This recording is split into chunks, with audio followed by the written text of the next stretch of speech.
Still there. Quick look here at still at the adjacent story. Club boss linked to the murder of Ida Odinga's bodyguard seized. That is the club manager who allegedly shot dead the bodyguard of opposition leader Raila Odinga's wife Ida in Kisumu last week. Was yesterday arrested by detectives in Eldoret in Uasin Gishu County. Collins Okunda, who has been on the run since Friday, was said to be working at Signature Level 4, a popular entertainment spot in Kisumu. Is said to be charged with the alleged murder. All right, so that's that report there.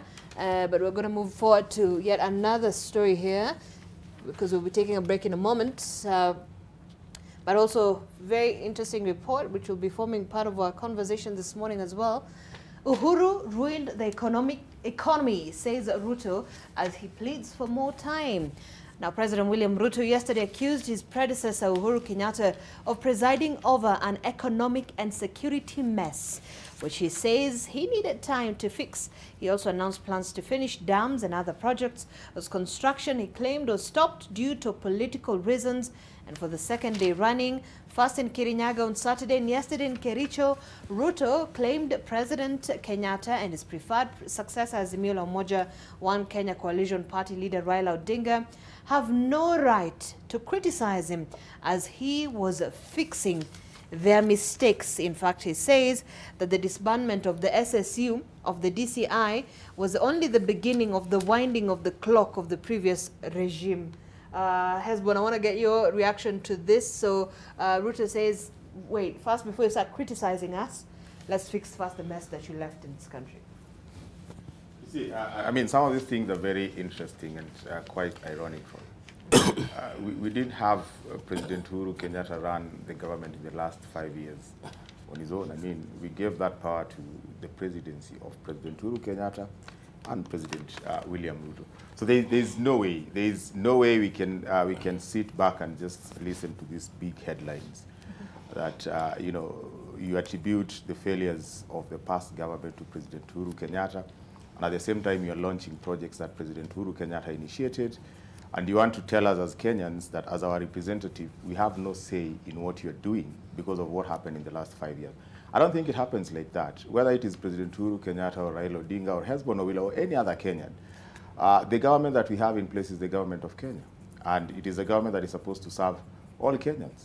And we have a right as Kenyans to ask, for the things that we were promised. Because the assumption we have in this country today is that this government, the Kenya Kwanza government, was elected on the basis of the things that they promised Kenyans. So if they knew that the country was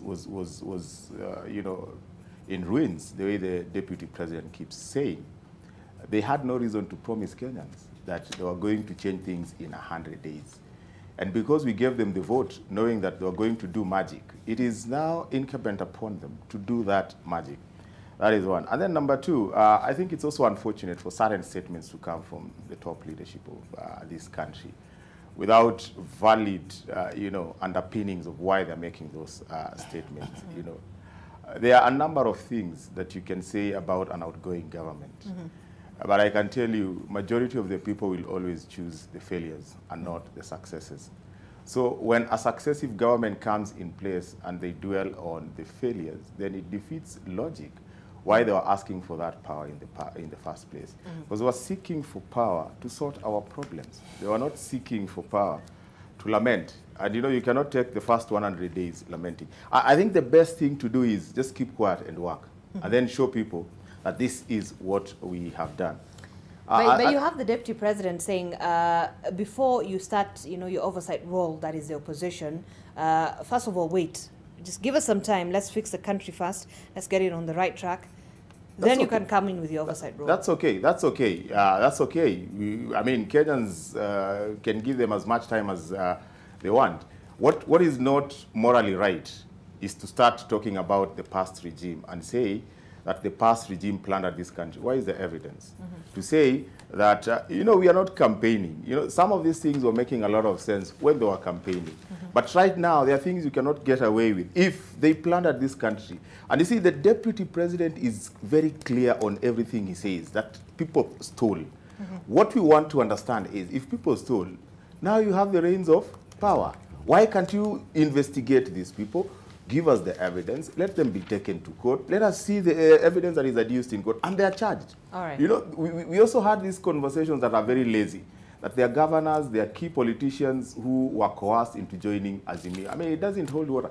If they were coerced into joining Azimio, what is this that they did that was so serious that they would sacrifice their right to association to join Azimio because of what they did? And now that Azimio is not, did not form the government, why can't we be told that these were the accusations, this is how these guys are not culpable, and this is why they are free to associate right now because of the freedom that they didn't have in the previous government? You know, some of these things, this government came into power with a very overwhelming majority of the, most of the guys at the bottom of the pyramid. All right. You know, the least that we expect is that they just shut up and work for us. Okay.